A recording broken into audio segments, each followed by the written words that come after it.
The femoral arterial line comes in real handy. There's a lot of times when, let's face it, you just plain can't get the radial artery, so you want to put in a femoral artery line, okay? Now what kit is the best kit to use? You'll see it's a 16 gauge 20 centimeter line. It's a single lumen, not a triple lumen. Why do we put this in? Isn't this a little bit too big?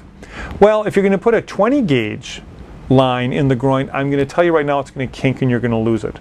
So go ahead and put the 16 gauge in, and you want it long, 20 centimeters.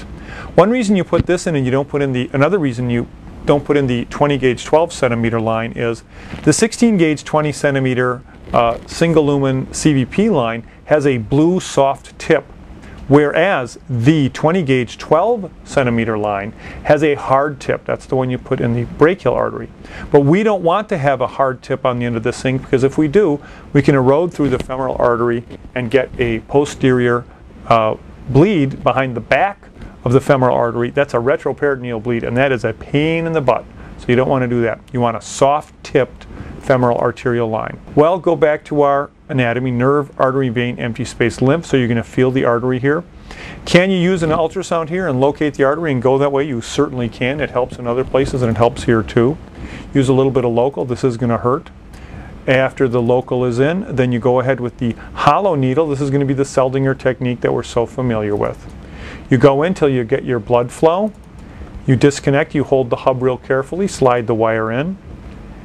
Make sure that wire goes easily. Patients can have aortofemoral occlusive disease and you have a hard time putting in the wire.